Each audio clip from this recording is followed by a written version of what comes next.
So I replaced the car that I wrecked with a Tesla so that I never have to drive again, hopefully, with full self-driving. So I got a Tesla Model Y black, and here it is. So this is the Tesla Model Y black.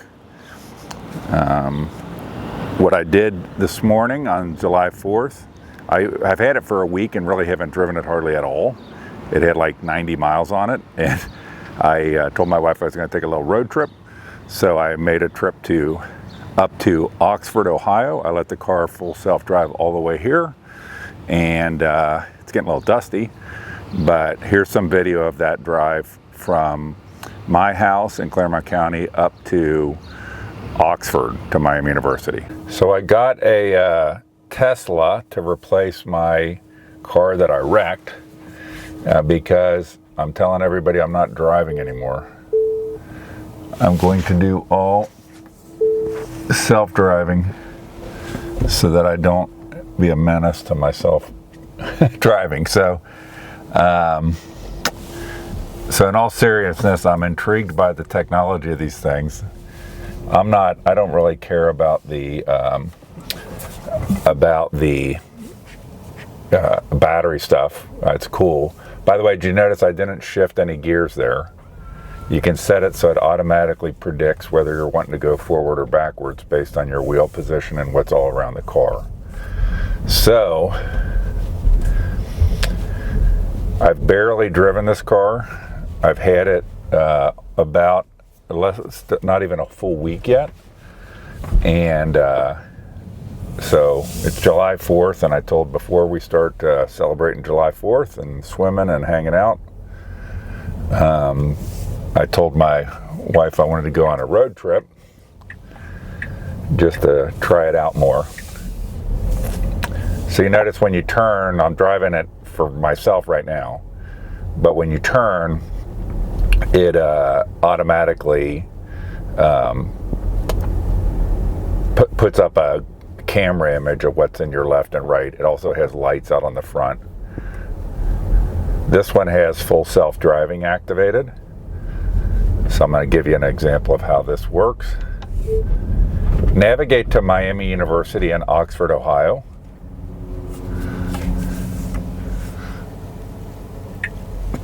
I should have let it, I'm still driving it myself, but I should have let it drive itself out of my neighborhood. If you notice where the stop sign is, you can't see the traffic on Clough because there's like a hill kind of, and so it stops at the stop sign. It drives very like a professional driver, follows all the rules.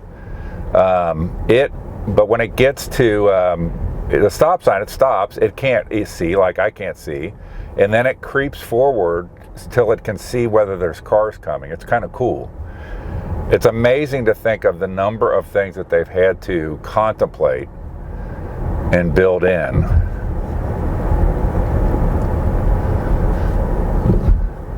This is a 2026 Model Y. I'm still driving it myself. This is Tesla has 5 models.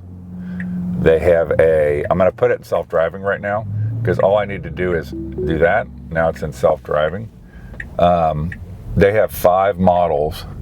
So look, Mom, no hands.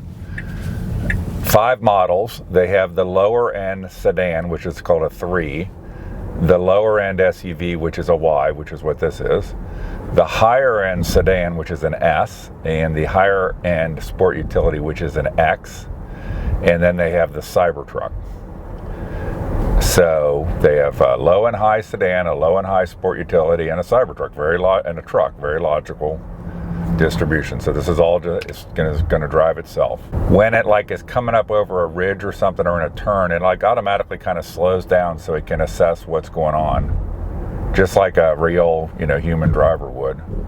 This is the same model that's used as a cyber taxi. So cyber taxi in Austin, where they did the test of unmanned. Now when we get up here, we'll see what it does. there are a few places, not a lot, but a few places where it seems to not know something about the lane configuration. And one of them is up here where Mount Carmel Tabasco turns onto 32. It doesn't seem to realize that there's 2 turn lanes. Let's see what happens, and I'll show you what you do when it does this. So it's all just driving itself now.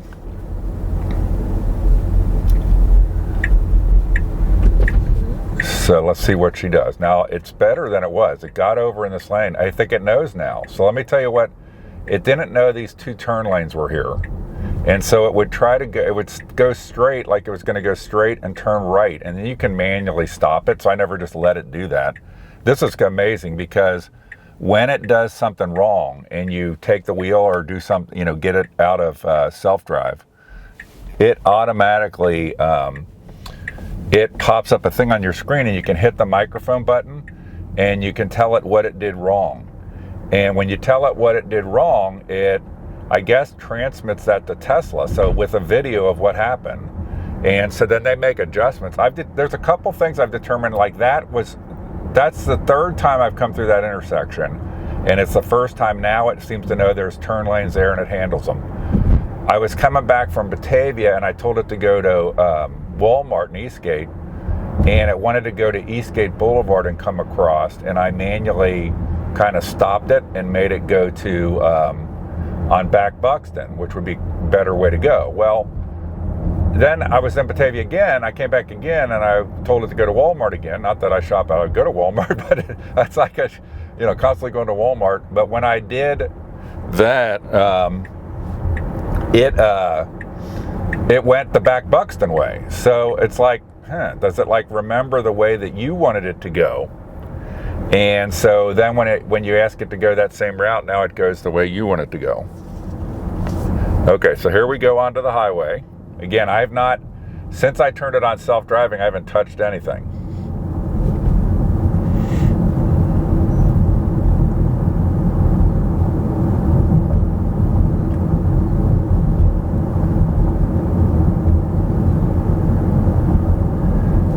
And you see in the older Teslas, see, it's looking, it turns on the camera, looks to see what's over there,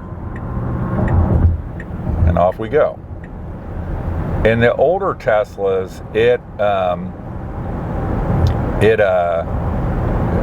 you had to keep your hands on the wheel, like when you were doing autopilot. So autopilot's what it does on the highway, and full self-driving, obviously it does it on the highway, but full self-driving is everywhere. And so the older ones, you were supposed to keep your hands on the wheels. The newer ones, you don't have to keep your hands on the wheels, but there's a camera that monitors that you're kind of looking at the road. So if I quit looking at the road, it will start yelling at me that I'm worried that I'm not paying attention. I've never really tried it. Maybe I'll try it here. I'm gonna like look down just so it can't. Well, it probably still thinks I'm looking, okay? I'm kind of peeking out of my hat. I'm not going to look away intentionally and let it drive without looking, but I'm just trying to... Here's what I'll do. I'm going to take my hat off, apologize if my hair, and I'm going to block the camera. So I'm still watching, but I'm blocking the camera that monitors. I think that's where the camera is, up there in the pillar. So I don't know, it didn't turn off, but I think that's the camera there. But this car, if has cameras all over the place. So everything, I don't know, it's telling me something. Oh, it's giving me a warning here. Okay, so here's what it did. I blocked the camera. This is interesting. And it gave me a warning on the screen, basically said, you better touch the wheel. So to let me know that you're there and you're paying attention, you're not dozing off or something. So probably then if I would have kept blocking that and I wouldn't have touched the wheel, then it would have gotten all apeshit. And I don't think I've had it go out of full self-driving. I was coming home on a clough and it's like curvy and there's a dip, and they had a flagger and the road was blocked off on one side. On one side they had cherry pickers working on the power lines, and I let it go. It went through the entire flagger area without any, it didn't do it perfectly. I mean, it went over into, so think about it there, it's crossing the double yellow line to go on the other side of the road because there's a flagger and one lane blocked. It did that. No problem. No problem at all. I have watched things on,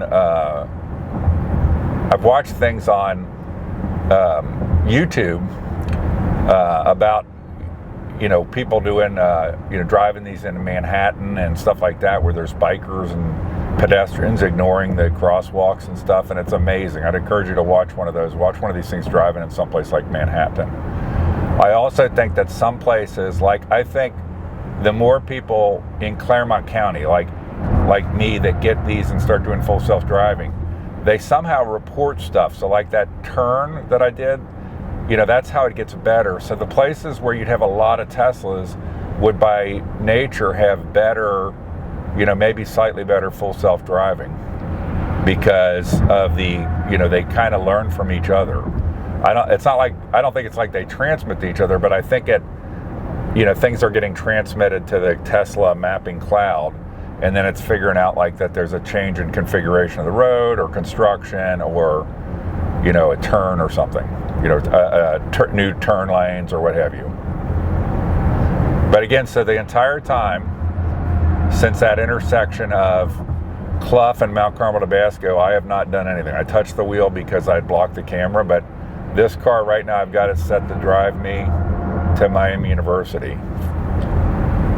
I've told, I told my wife I was going to do a little road trip in the morning, and because I haven't really driven the car, and then I get paranoid about the battery and everything. And so I think you can listen to tons of things about the battery care. And I'm right now just I got quotes on putting in a powerful charger in my garage, but I'm just using the 110 line, which for me would actually most of the time work fine. It only charges like 4 miles an hour, but to be honest, I don't drive a lot. And and I've heard that it's better. I've seen on YouTube on all these people that a low amperage charger is much easier on the battery. So you go to like a supercharger, it pumps it full of power quick. And I think we've all maybe had that observation, like our phones or something. If you always put it on like a 65 watt charger, it charges fast, but it's hard on the battery. So it's better, I've read that it's better to use lower amperage chargers. I also am trying to figure out, I got quotes for putting a regular Tesla charger in our garage, which is 60 amps. And our circuit panel is right there, right next to my car. So it'd be relatively easy install. And I think the quotes I've gotten, if I included the actual part, which is $420, you would be in the neighborhood of $1,500 to put it in. But I'm also getting a quote on just putting in a dryer plug, because one of the things you can do is put in like a 40 amp dryer plug and use a charger with it, and you get then the chargers are like less than half the price of what Tesla charges. And a Tesla 60 amp can do up to 44 miles per hour is what they advertise of charging. Say like a 40 amp dryer plug with a charger that plugs into it can do like 30 miles per hour, which would be more. I mean, that would be more than I need. I'd probably set it to go on less amperage most of the time.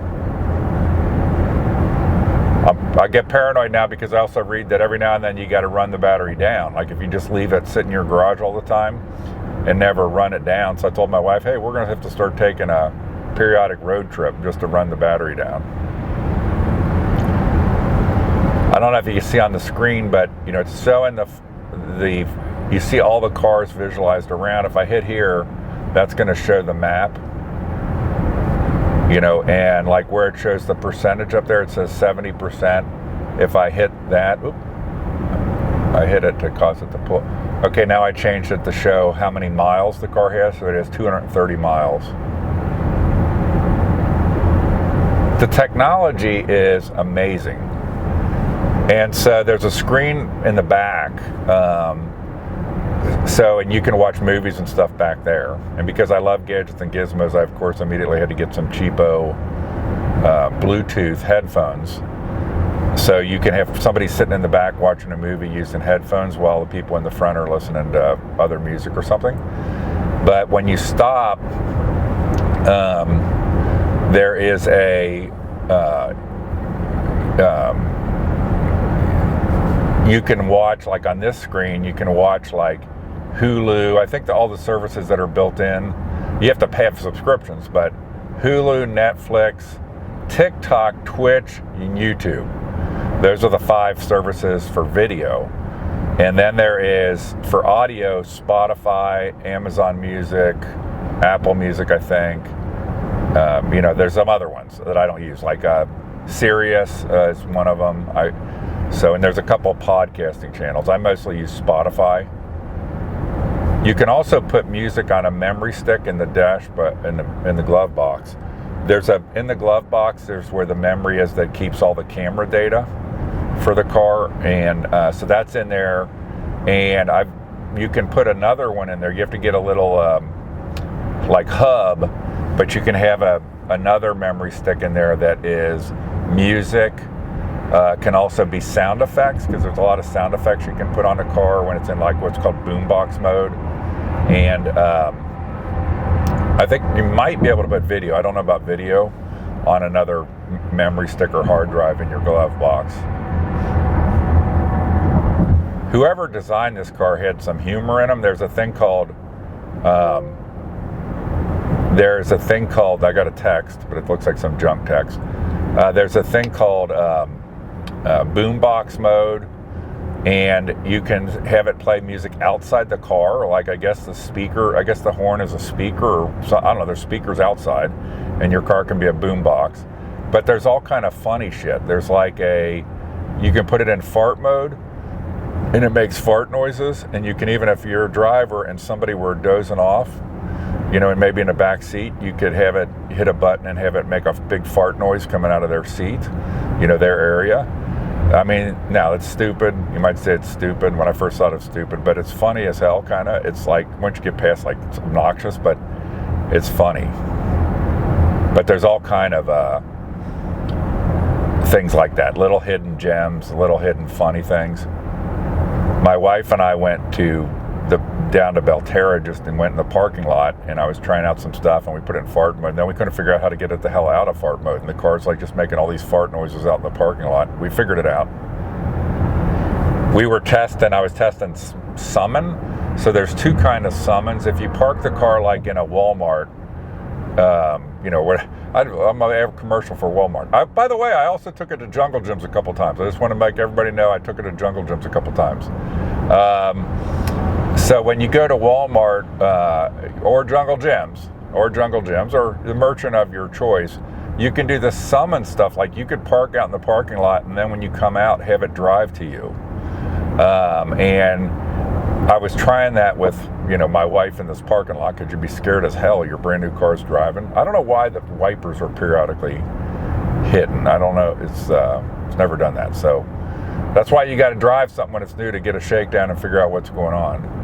So everything's pretty much in auto. If I hit here, I could go like the wipers. Where are they? So they're in auto right now. I could hit a button and then they'd be off, but I don't want them to be off. They're in auto. And then you just go like back to the map. The software seems very, very well designed and very crisp, like not glitchy. I would say my Android Auto in the car that I wrecked I loved it, but I would joke saying she had good days and she had bad days. So if you told Android Auto, for example, to text somebody, verbally, it would sometimes work great. Sometimes it's like it got sad and didn't want to figure out who you were saying. It would just be like, I think it had to do with like software updates and stuff, but like all of a sudden I would say like, text my wife's name and it would suddenly not be able to find her. It was like just odd. This seems less glitchy, although I had problems getting my phone hooked up for cell phone. So I got nervous there because this truck next to me. I didn't touch anything, but I got nervous about this truck maybe merging over.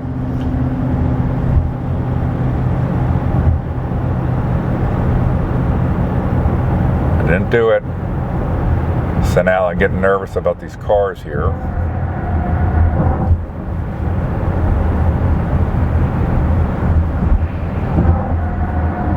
I didn't touch anything. So that's the biggest thing you have to get used to, is the car is driving itself. And talk about backseat driver. When you're sitting right here, I could hit the gas, hit the go button. There's no gas, but hit the go button more to speed it up.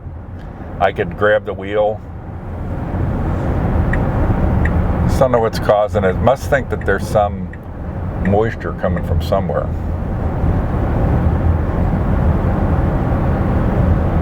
See lane changing.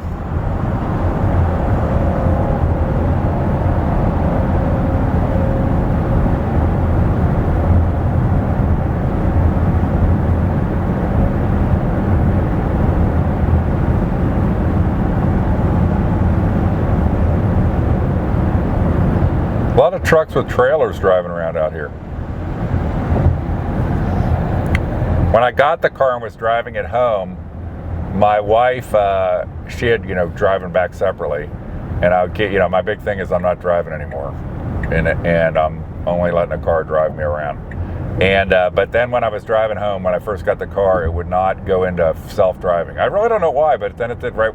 I think it might have to calibrate, or it wasn't all active or something, but then, then it did, like as soon as I got home. But I had a lot of fun telling my wife how it was like terrifying. I had to drive all the way from Blue Ash. The Tesla dealer in Cincinnati is in Blue Ash.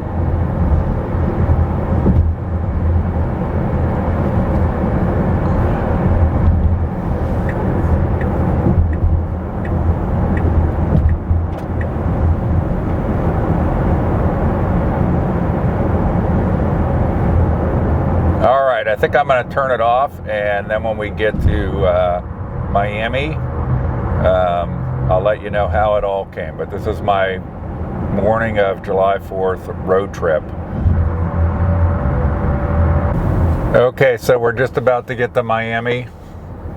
I did one time touch the wheel to alter the car, only because at the turn on 27 in Millville, there was some what looked like glass or something. So the only thing I ever did the whole way thus far was to move the wheel there, just to get the car to go a little bit to the right of where it looked like there was some glass on the road.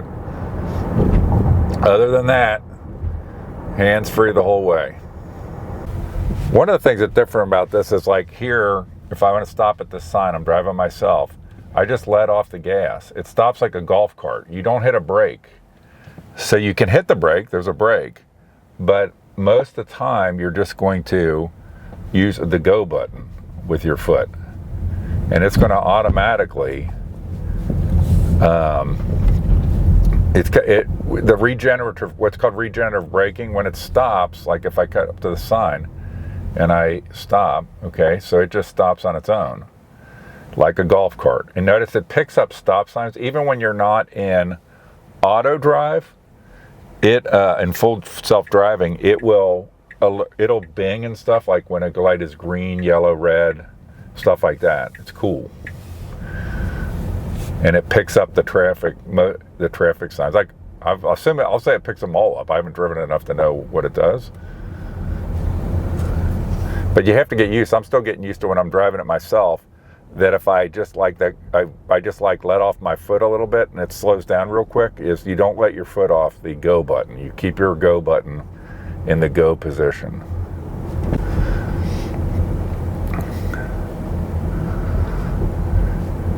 So now if I said like, navigate to Walmart,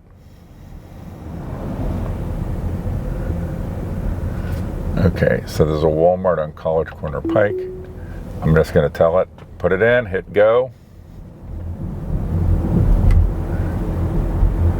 When I went here, there was no Walmart. There was a Kmart on the outskirts. I'll drive through the main town of Miami. This is the outskirts right now. At some point, but I'm gonna let it drive me to the Walmart. See, like there's some, this is just like dirt. I don't know what that is, but that's where, you know, if there's something on the road, you might want to, like, you know, move the wheel some to keep it from going in something you don't want it to go in.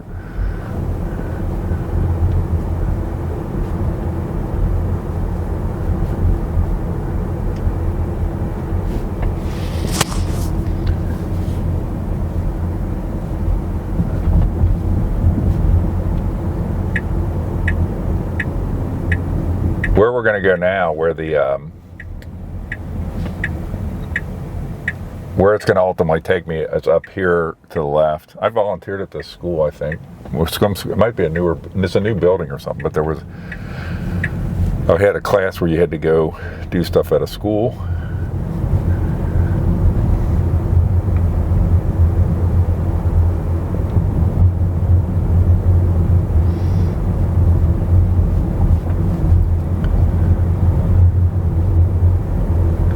So it's going to cut across, then it's going to go out towards where the Walmart is, and there's other stuff out there. None of this stuff was out here when I went to college here. Up ahead is like where the Kmart was and stuff like that. I wonder what this gravel is. There's like gravel at the intersections, like that seemed like it fell off of something. So now I'm going to stop this because it says no turn on red. So it was going to turn there. So there are some flaws, like it started to turn on red there when it says no turn on red. I would say overall it drives better than a regular driver, but you do have to, like, watch for little things like that, and then it will, I don't know if the thing popped up, but when I took it out, a lot of times you can hit the record button and you can tell it what it did wrong, and then that goes to Tesla. I'm sure some AI thing to fix the software, fix any glitch in the software.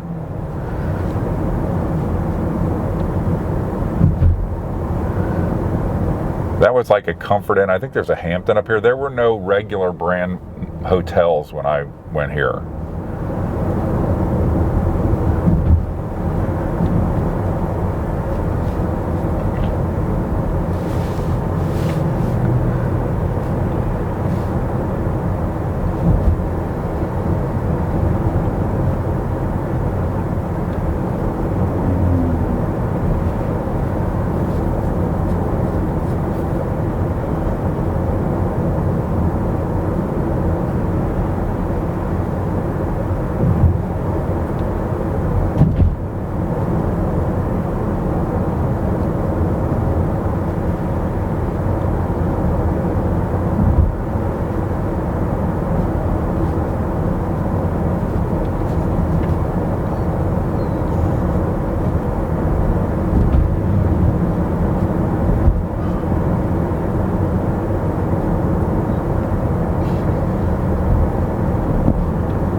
Wildberry headquarters,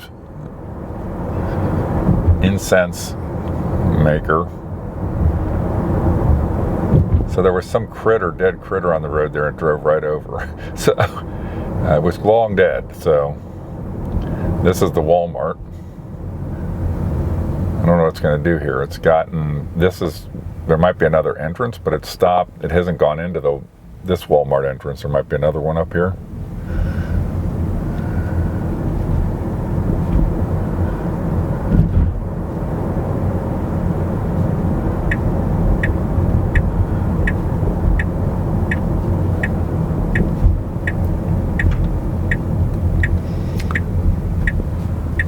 Let's see what it it does here. Okay, so it's decided it wants to go this way. I don't know why it thinks I want to go in a certain way. Okay, so here we are. At some point, I haven't done anything. At some point, it'll tell me I'm here.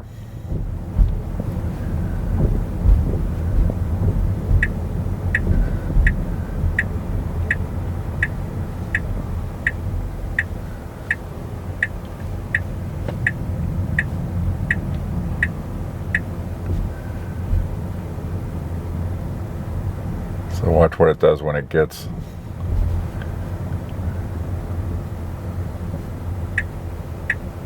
right at the front door. It's going to let me out. Let's see what here it is. It'll ding and say it's done.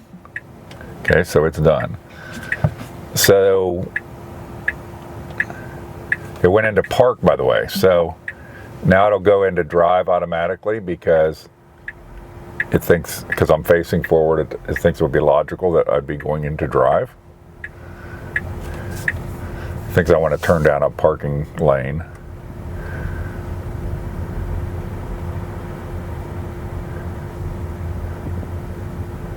Supposedly Walmart is going to introduce having chargers at Walmarts. So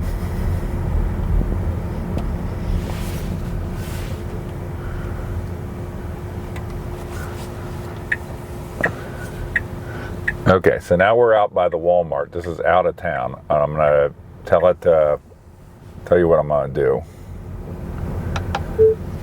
Navigate to Bruno's Pizza.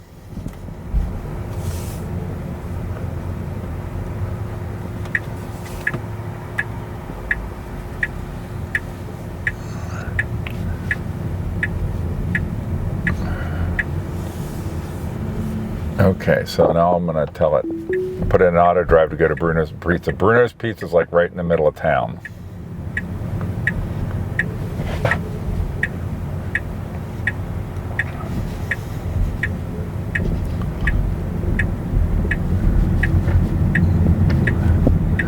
Like I said, we're on the real outskirts of Oxford.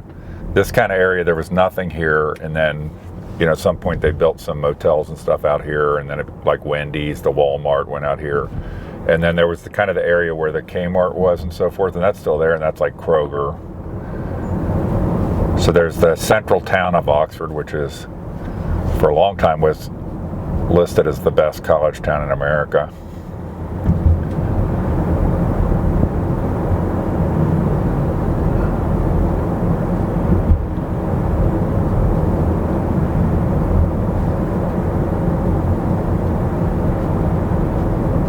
So I think when I left my house, the car was at, I want to hit I'm having trouble hitting just the battery thing. I'm at 57%. When I left the house, it was like 70, in that range, like 70-ish.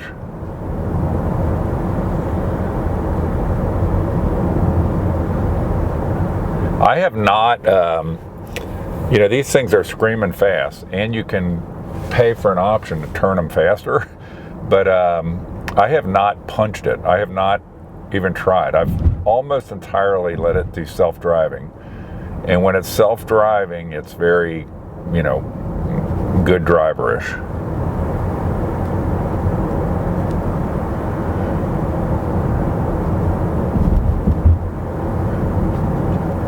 You can pay $2,000 to activate more speed in this car, which is adds basically 100 horsepower.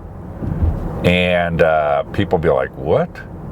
And you know it's built in already. But but when I worked for IBM, we did that. We would have equipment where capacity was built into it, and you could pay to activate it because it was cheaper just to build it in.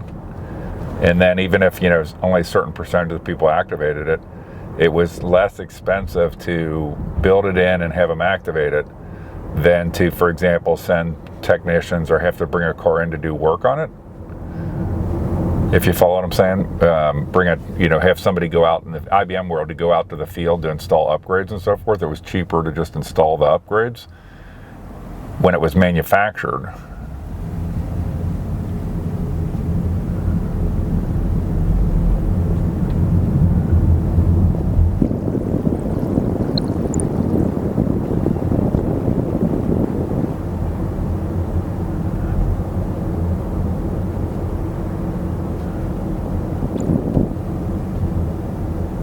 Now we're going to come into the town of Oxford.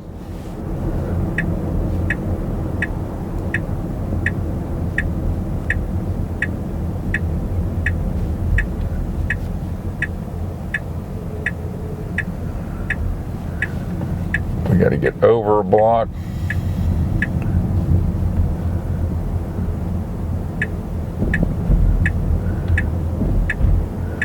Tesla in front of me.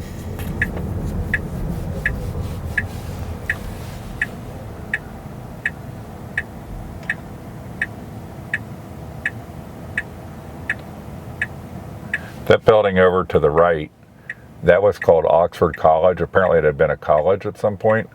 And now it's like a some art center. Like, I don't even think it's associated with the university, but it was a dorm in the university. So could you imagine every time when you went back and forth to class, you had to walk through the bar district?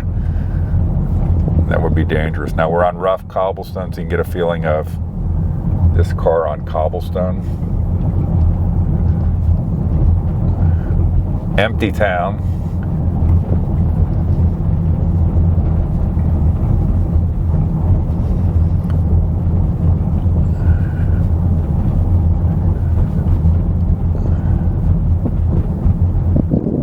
Bruno's is right up here. Right there it is.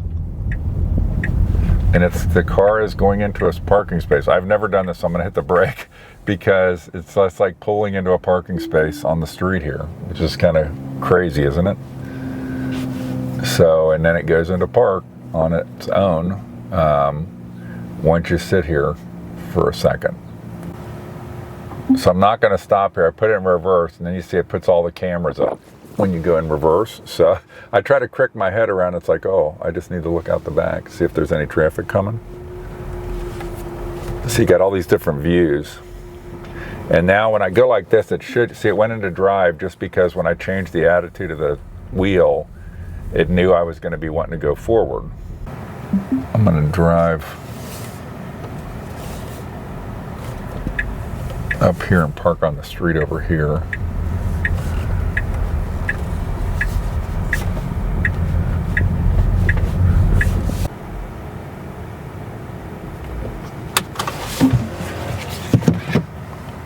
All right, we're here.